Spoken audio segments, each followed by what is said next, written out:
Hello and welcome to let's crack UPSC CSE Hindi. I hope आप सब लोग बहुत अच्छे होंगे। मैं हूं आपका दोस्त शुभम सिसोदिया। अन अकेडमी पे आपका बहुत बहुत स्वागत करता हूं।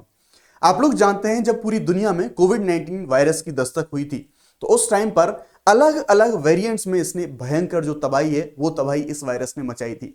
अलग अलग स्ट्रेन से अलग अलग जो वर्जन से इसके वो हमें देखने को मिले थे। चाहे हम डेल्टा के बारे में बात करें, अल्फा के बारे में बात करें, ओमिक्रॉन के बारे में बात करें, लेकिन ये जो ओमिक्रॉन वायरस जो स्ट्रेन था, इसका जो वर्जन था, इसी का एक जो स्ट्रेन है अभी जिसे हम पेरोला के नाम से जान रहे हैं, अभी इसने दुनिया में अभी फिर से जो दस्तक दी है। और जो एशिया वाला रीजन है वहां पर इसके बहुत सारे मामले हमें देखने को मिले हैं। कमाल की बात यह है, इस वायरस के बारे में ऐसा बोला जाता है क्योंकि ये वही ओमिक्रॉन वायरस है जिसने पूरी दुनिया में तबाही जबरदस्त लेवल पर मचाई थी। अब इसके बारे में ऐसा बोला जा रहा है कि ये इंसान से इंसानों में फैलने में बहुत ज्यादा स्पीड से ये इंसानों से इंसानों में जो है ये ट्रांसमिट होता है। और उसके साथ साथ क्या अभी ऐसी भी कुछ बातें निकल के आ रही हैं, भी मैं आपको बहुत सारे यहां पर आर्टिकल्स दिखाऊंगा कि ये जो वायरस है, क्या इस पर अभी जो हमारी पुरानी वैक्सीन थी वो इस वायरस पर कितनी ज्यादा कारगर है।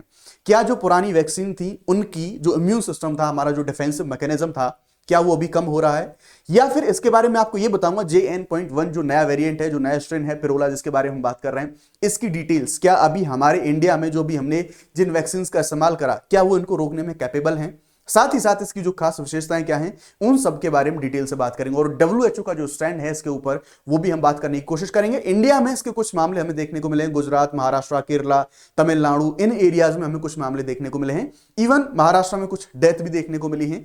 तो ये जो पूरी रिपोर्ट्स हैं, सारी की सारी जानकारी इसमें हम समझने की यहां पर कोशिश कर रहे होंगे। आप यहां पर देख सकते हैं, यहां पर काफी सारे जो आर्टिकल्स हैं कि कोविड-19 के मामलों में वृद्धि हो रही है। और दरअसल पिरोला का जो वंशज है, ऐसा बोला जा रहा है कि ये जो पिरोला का वंशज है इस पर जो हमारी पहले ऑलरेडी जो वैक्सीन थी उनका इंपैक्ट इस पर कम हो रहा है, इसलिए ये अभी जो है उभर रहा है। देखेंगे भारत, हांगकांग, सिंगापुर में जो बढ़ते मामले हैं इन पर जो ऑफिशियल्स हैं क्या कहा है उनके द्वारा, WHO क्या कहता है। तो यहां पर एशिया वाले रीजन में अचानक से जो कोविड-19 है इसके जो केसेस हैं उनमें हमें वृद्धि देखने को मिली है, उन्हीं के बारे में हमें यहां पर बातचीत करनी है। देखेंगे यहां पर सबसे पहले जो मामले हैं, मैं आपको यहां पर मामले दिखाना चाहूंगा, कुछ जो डेटा है उस डेटा के माध्यम से। तो इंडिया में हम बात करें, केरला रहा, महाराष्ट्र, गुजरात, तमिलनाडु, इन राज्यों में कुछ जो केसेस हैं, ऐसे केसेस यहां पर डिटेक्ट करे गए हैं। अब ये जो ताजा उछाल हो रहे हैं ये JN.1 जो इसका सब वेरिएंट है इसके कारण हुए हैं। और इसी वेरिएंट को, इसे पिरोला स्ट्रेन के नाम से इसको जाना जा रहा है। और ये जो पिरोला स्ट्रेन है ये ओमिक्रॉन जो वायरस था उसी की फैमिली से यहां पर ये बिलोंग करता है ना। अभी जो कुछ स्पेशलिस्ट हैं उनके द्वारा ऐसी चिंताएं जताई गई हैं कि साहब ये जो पिरोला स्ट्रेन है ये इंसानों से इंसानों में ट्रांसमिट ज्यादा आसानी से यानी कि ज्यादा तेज स्पीड से होता है, इसलिए थोड़ी सी चिंता की बात है। अब मैंने आपको यहां पर इंडिया का कुछ जो डेटा है वो डेटा आप यहां पर देख सकते हैं कि वायरस के बारे में जो अपडेटेड है, यहां पर कुछ नए केसेस हैं और यहां पर जो एक्टिव केसेस हैं 19 मई तक का यानी कि 2-3 दिन पहले तक का डेटा आपको यहां पर देखने को मिलेगा।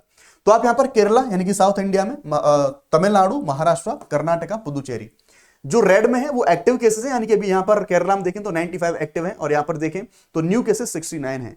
तो अगर इस टोटल मिनिस्ट्री के डेटा के हिसाब से, हेल्थ मिनिस्ट्री के डेटा के हिसाब से अगर हम बात करें तो ऑलमोस्ट अमूमन हम देखेंगे कि 250, 55, 57 कुछ काइंड ऑफ आप ऐसा देख सकते हैं 260 के समथिंग जो केसेस हैं वो अभी हमें इंडिया में देखने को मिलेंगे। इसी स्ट्रेन से रिलेटेड चीजें हमें देखने को मिल रही हैं। इवन महाराष्ट्र में कुछ 2 डेथ हैं, वो 2 डेथ भी हमें यहां पर इसी स्ट्रेन की वजह से देखने को मिली है। अब जानते हैं ये JN.1 यहां पर जो नया वेरिएंट है, नया जो वर्जन है इसका क्या है, इसके बारे में हम समझने की कोशिश करते हैं। दरअसल जैसा मैंने बताया कि ओमिक्रॉन जो हमारा वेरिएंट था उसी ओमिक्रॉन का एक नया वर्जन हमें देखने को मिल रहा है, यानी कि उसी फैमिली से बिलोंग करता है। इसमें जो चेंजेस हैं लगभग 30 चेंजेस इसमें होते हैं। अब आप कोविड-19 वायरस के बारे में जानते हैं कि इस वायरस ने समय समय पर अपने आप को बदला है, कभी अल्फा, कभी बीटा, कभी डेल्टा, कभी ओमिक्रॉन। तो इसके अलग अलग जो स्ट्रेन्स हैं, वेरिएंट्स हैं, वो अलग अलग हमें देखने को मिलते रहते हैं। अब ये जो परिवर्तन है ये जरूरी नहीं है कि इसे ज्यादा खतरनाक बना दें, लेकिन ये वायरस को हमारा जो डिफेंसिव मैकेनिज्म है, इम्यून सिस्टम है, उससे बच निकलने में मदद करते हैं। होता क्या है, वायरस की अगर आप कार्यप्रणाली थोड़ी सी देखें तो समय समय पर चीजें यहां पर बदलती रहती हैं। जैसे अभी वायरस बॉडी में एंटर करा और वायरस के ऊपर अटैक करा गया, हमारे डिफेंस मैकेनिज्म यानी कि इम्यून सिस्टम के द्वारा वायरस समय के साथ अपने आप को बदलाव कर लेगा। इसी हिसाब से जो हमारी वैक्सीन है यहां पर ऐसा बोला जा रहा है। यानी कि अगर एशिया के बारे में हम बात करें, जहां पर जो सिंगापुर जैसे कंट्रीज है वहां पर जो जैसे मामले आए हैं, तो वहां पर यही रिपोर्ट्स निकल के आ रही हैं कि वहां पर जो वैक्सीन है, वैक्सीन का जो इंपैक्ट था, वो जो प्रतिरोधक क्षमता थी, उनमें हमें कमी यहां पर देखने को मिली है ना। ये जो चेंजेस हैं इस वायरस के अंदर, ये स्पाइक प्रोटीन में चेंजेस यहां पर हमें देखने को मिलते हैं, और ये जो स्पाइक प्रोटीन है इसका ही यूज जो सेल्स हैं उन सेल्स में एंटर करने के लिए वायरस के द्वारा उपयोग किया जाता है, जिससे JN.1 का जो फैलना इसलिए वायरस के लिए जो आसान हो जाता है। आइए इस वेरिएंट के बारे में, स्ट्रेन के बारे में थोड़ा सा और जानकारी यहां पर लेते हैं। तो JN.1 स्ट्रेन, इसे BA.2.86 इसे हम कहेंगे वेरिएंट, यानी कि ओमिक्रॉन का सब वेरिएंट है, इसी का वंशज है जैसा मैंने बताया। अब यहां पर थोड़ी सी राहत की बात यह है कि WHO के द्वारा ये जो वेरिएंट है इसको JN.1 जो स्ट्रेन है इसको वेरिएंट ऑफ इंटरेस्ट के रूप में इसको क्लासिफाई करा गया है, ना कि कंसर्न के तौर पर, यानी कि इसको वेरिएंट ऑफ कंसर्न के तौर पर क्लासिफाई नहीं करा गया है। WHO ने भी कहा है कि JN.1 है, इसके द्वारा जो वैश्विक सार्वजनिक जोखिम है, यानी कि जो खतरे हैं दुनिया में, वो कम है। लेकिन यहां पर हमें थोड़ा सा यह ध्यान देना होगा कि जो पिरोला वंशज टीका है, इससे जो डिफेंसिव मैकेनिज्म है, यानी कि जो हमारा इम्यून सिस्टम है, क्या वो इम्यून सिस्टम, ये जो हमारा इम्यून सिस्टम में जो गिरावट है या फिर जो इम्यून सिस्टम हमारा जो कमजोर हो रहा है, क्या उसकी वजह से एक बड़ा खतरा यहां पर बन सकता है? तो देखिए, भले ही होता क्या है, हमारा जो डिफेंस मैकेनिज्म या फिर जो हमारा इम्यून सिस्टम है वो काम कैसे करता है।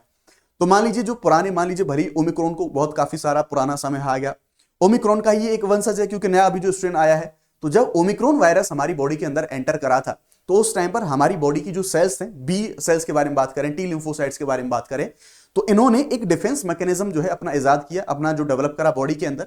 यहां पर विशेषज्ञों के द्वारा यह कहा गया कि भले ही ओमिक्रॉन को पुराना समय हो गया हो, काफी लंबा समय हो गया हो, और अगर इसी का वंशज वायरस अभी कोई आया है, तो इसका मतलब ये नहीं कि हमारी बॉडी का इम्यून सिस्टम सब कुछ भूल जाए। उसके अंदर एक मेमोरी होती है, और वो जब भी कोई सेम तरीके का वायरस आता है तो फिर से वो एक्टिव हो जाता है, या फिर से वो अपना काम शुरू करने लगता है।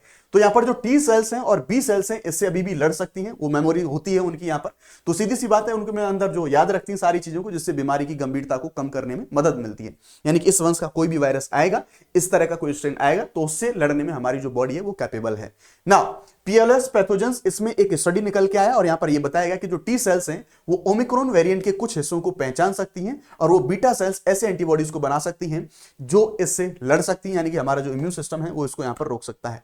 अभी इसके बारे में कुछ जानकारी और है, अभी इनके बारे में हम बात करेंगे। अभी जो हमारी वैक्सीन थी, क्या वो वैक्सीन सफिशिएंट है, या फिर mRNA वैक्सीन की डिमांड क्यों करी जा रही है कि क्यों mRNA वैक्सीन, यानी कि पुरानी वैक्सीन, इसको रोकने में कैपेबल नहीं हो सकती, ऐसा भी खतरा है।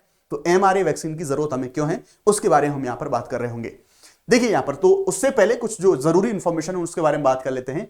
अनअकैडमी के द्वारा, ध्यान रखिएगा, केवल सिर्फ और सिर्फ ₹1 के अंदर यूपीएससी की तैयारी को अनलॉक करा गया है। ध्यान रखिएगा 25 तारीख तक, जब तक यूपीएससी का प्रीलिम्स है। जस्ट फॉर एग्जांपल, मान लो आपका कोई टॉपिक रहेगा, आपको कुछ रिकॉल करना है, आपका कुछ समझ में नहीं आ रहा, तो आप अपने डाउट्स को क्लियर कर सकते हैं। टेस्ट वगैरह है वो आप यहां पर देख सकते हैं। साथ ही साथ हमारे ऑफर्स के बारे में बात करें तो फ्लैट 60% का जो ऑफ है, वो अभी जो ऑफर है अभी रनिंग में चल रहा है। साथ ही साथ 12 महीने तक का एक्सटेंशन आपको यूपीएससी के जो कोर्सेज हैं उन पर आपको देखने को यहां पर मिल जाता है। बैचेस के बारे में बात करें, आरंभ 2026 के लिए, आगाज 27 के लिए, नींव 28 के लिए, ये सारे के सारे बाइलिंगुअल बैचेस हैं, और ये हिंदी के बैच हैं प्रारंभ 2026 के लिए, जहां पर मैं इंडियन पॉलिटी आपको पढ़ा रहा हूं। संभव बैच आपको यहां पर मिलेगा फाउंडेशन 2027 के लिए, और ये इंग्लिश के बैच हैं। ध्यान रखिएगा, अगर आपको मैक्सिमम डिस्काउंट चाहिए तो शुभ 50 ये कोड आप इस्तेमाल करके मैक्सिमम डिस्काउंट को आप लोग यहां पर अवेल कर सकते हैं ना। अभी हम बात करते हैं, क्या हमारे जो सभी पुराने वैक्सीन हैं क्या वो सफिशिएंट नहीं है, क्या हमें कुछ नए वैक्सीन की आवश्यकता है? आइए इसके बारे में भी हम यहां पर बात कर लेते हैं। तो आप यहां पर देख सकते हैं कोरोना वायरस की mRNA वैक्सीन है, जिसकी डिमांड की बात यहां पर करी जा रही है। तो देखिए साहब, जो पुराने हमारे वैक्सीन हैं वो पहले के जो पुराने वेरिएंट थे उन वेरिएंट को ध्यान में रखते हुए बनाए गए थे, लेकिन जैसा मैंने बताया, और वो वेरिएंट ऐसे बात करी जाती है कि वो जो वेरिएंट थे वो थोड़े से कंपैरेटिवली कमजोर हमें देखने को मिलते थे, और वो जो वेरिएंट थे हमारे, वो जो पैसिव यानी कि इनएक्टिव वायरस होता है उसके आधार पर बनाए गए थे। जैसे आप लोग टीके का एक सिंपल सा मैकेनिज्म जानते होंगे कि मान लीजिए अगर मैं कोई वायरस के खिलाफ अगर मैं कोई टीका यूज कर रहा हूं, कोई वैक्सीन यूज कर रहा हूं, तो उसी वायरस का इनएक्टिव फॉर्म हमारी बॉडी के अंदर डाला जाएगा, यानी कि वो बहुत ज्यादा हानि नहीं पहुंचाएगा, बट यस वायरस बॉडी के अंदर एंटर करेगा। जैसे ही वायरस बॉडी के अंदर एंटर करेगा, हमारा जो इम्यून सिस्टम है वो उसके अगेंस्ट में एंटीबॉडीज बनाना शुरू करेगा, उसको डेवलप करेगा, और उस वायरस को मारने के लिए हमारा शरीर एक व्यवस्था बना लेता है। तो इस हिसाब से काम कर रहा था। पुराने हमारे जो वैक्सीन थे वो इसी आधार पर बेस्ड थे। नए जो mRNA वैक्सीन हैं जैसे कि ज़ैमकोवैक 19 ये ज्यादा बेटर हैं। क्यों? क्योंकि इन्हें नए जो वेरिएंट्स हैं उनके अनुसार इनको अपडेट किया जा सकता है और बहुत जल्दी जल्दी इनके अंदर अपडेट लाए जा सकते हैं। जैसे वायरस अपने आप को बदलता है उसी आधार पर इन वैक्सीन को भी हम बदल सकते हैं डिमांड के अनुसार। ये लैब में बने mRNA का उपयोग करके शरीर की रोग प्रतिरोधक क्षमता यानी कि जो इम्यून रिस्पॉन्स है उसको एक्टिवेट करता है। इस वैक्सीन के बारे में जो हम बात करें, हालांकि एक जो लिमिटेशन है वो लिमिटेशन ये है कि जो ज़ैमकोवैक 19 अभी बहुत ज्यादा व्यापक रूप से हमारे यहां पर अवेलेबल नहीं है। दूसरे mRNA टीकों के विपरीत जिन्हें जमाने फ्रीज करने की जरूरत होती है, ये जो ज़ैमकोवैक 19 है ये 2 से 8 डिग्री सेल्सियस पर स्टोर इसको करा जा सकता है और इसको मेंटेन करना बहुत इजी होता है, यानी कि इजी टू यूज भी यहां पर हमें देखने को मिलता है। mRNA जो वैक्सीन है ये किसी भी संक्रमण को रोकने इसमें बेहतरीन होते हैं क्योंकि इन्हें तेजी से नए वेरिएंट के अनुसार इनको अपडेट यहां पर किया जा सकता है। अब एशिया में जो मामलों की वृद्धि हुई है, जिनके बारे में आपको बता रहा था कि एशिया में कुछ जो केसेस हैं उनमें वृद्धि हुई है, आइए उनके बारे में हम यहां पर बातचीत कर लेते हैं कि क्या यहां पर डेटा कहता है। तो देखिए साहब, यहां पर हम देखेंगे हांगकांग, सिंगापुर, थाईलैंड, यहां तक कि चाइना, पिछले कुछ समय में अलग अलग रीजंस की वजह से कोविड-19 जो मामले हैं उनमें हमें यहां पर वृद्धि देखने को मिली है।